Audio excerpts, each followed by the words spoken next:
And we are rolling. Hey guys, it's your buddy Jake Dominguez back with another movie review. Tonight I want to do a really quick movie review of The Promise, a brand new, basically an independent film to my knowledge. I think this is just independently financed.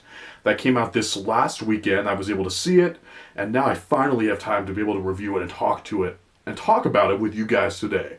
So, The Promise, written, co-written that is, and directed by Terry George, very talented filmmaker, and basically tells the real life story of the Armenian genocide or the Armenian Holocaust, which and it takes place around the final days of the Ottoman Empire, kind of in the opening of World War One, basically, way long ago, and it basically shows the events of the Armenian Holocaust, like I said, through the eyes of three characters, one of which is played by Oscar Isaac. He's a medical student, kind of naive, he's an Armenian, he goes and he gets caught up in all of this, and two other characters, one of which is played by Charlotte LeBon or something like that. I think I'm pronouncing that right, I really tried.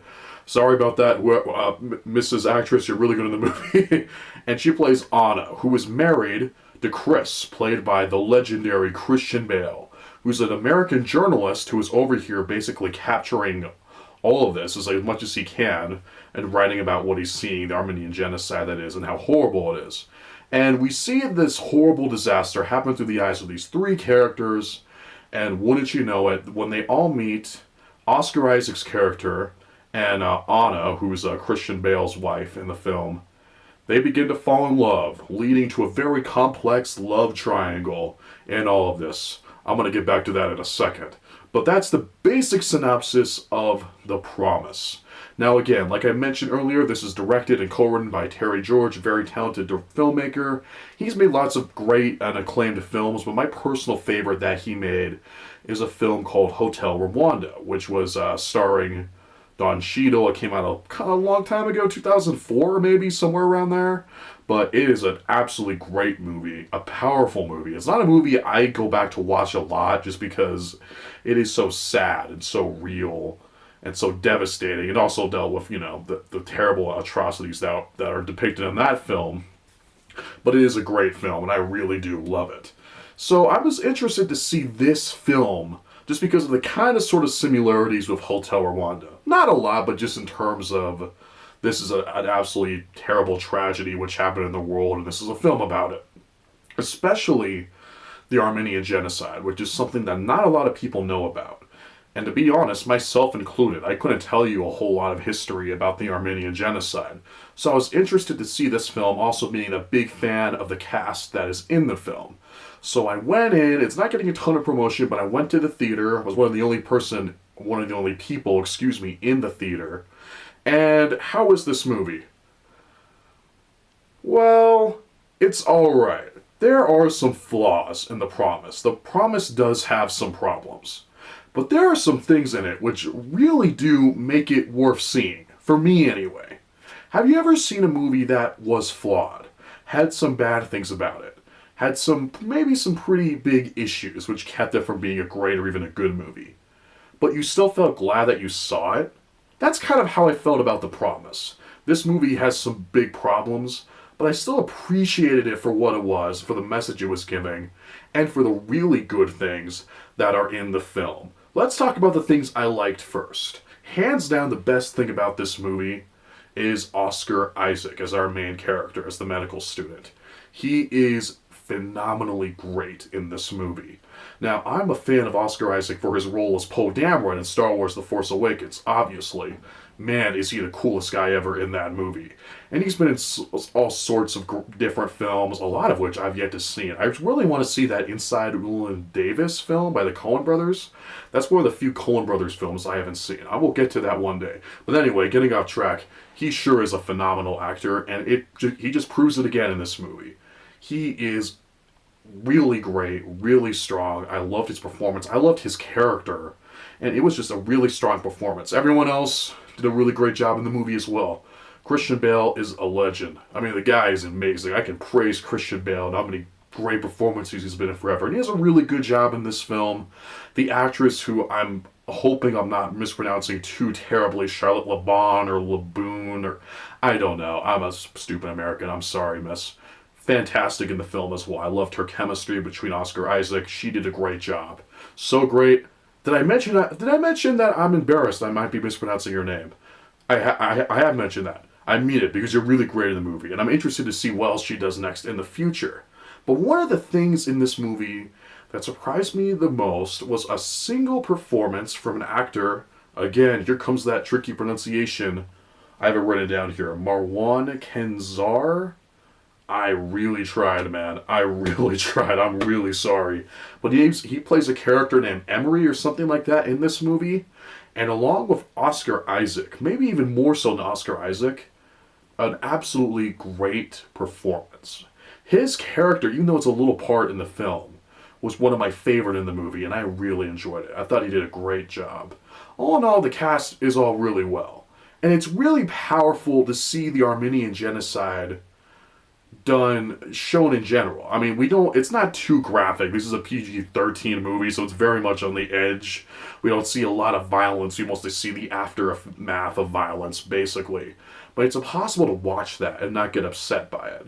And a recurring theme in the film is how these things still keep happening in the world today. And to be frank, majority of us don't care, to put it bluntly. And that definitely made me think while watching the film. And it was moving. It's hard not to watch these things in the film and not be moved. When the promise is focused on the genocide and the travesties in general, and how these characters react to this horrible event in our history, then the movie is pretty good. It's very compelling, and I wanted to see what would happen next. The things that are what it's at its weakest is that whole love triangle thing I mentioned earlier. Now, it's kind of a cliche in these kind of historical epics to kind of have like a love story in it or something like that so that we can connect to the characters. Really, it may have started with Titanic, obviously, when you have like Jack and Rose in that movie, so it helped us relate to the rest of the members of the Titanic. For what it is, it worked fantastically. James Cameron was really smart. Really, now that I think about it, you could go back even further to even something like Gone with the Wind, I guess. That's basically what that did as well, the Civil War. Other films have done the same formula. One that comes to mind is Baz Luhrmann's Australia, with Hugh Jackman and Nicole Kidman. A lot of people don't like that film, but I thought it was a pretty interesting, entertaining movie. And again, that had the whole love story thing going on. What was the one? Oh my gosh. So to get to the gist of my problem, the love triangle is forced. I just don't think it works in this movie. It's there, but I never really bought it. In terms of the relationship as written between Christian Bale's character and the other actress's character, I never really bought that they were in love. Really, I never bought that Oscar Isaac's character was really in love with her as well. I mean, sure, they kiss and they show them falling in love with each other. You know, we see supposedly romantic scenes of them walking and talking with one another. It just doesn't work. We get the gist of it, but in the midst of this huge story, they don't get enough time to really develop it, so I just didn't buy it. It didn't feel as strong as it could have been, so for me, it felt like a lost opportunity. And so it made the whole thing just felt really weak. Whenever it was focused on the love triangle, it just doesn't really work. It feels cliched, you know where it's going to go, and it just drags the movie. The reason I started laughing a little while ago is, I hate to say it, and this is going to sound harsh, but it reminded me of another historical epic with a romantic twist in it, and that's Pearl Harbor, directed by Michael Bay. Okay, so the love triangle in this movie, in The Promise, is handled much better than in Pearl Harbor, and it's a much better movie than Pearl Harbor. But it's so sort of weak, it reminded me of how terrible it's handled in Pearl Harbor.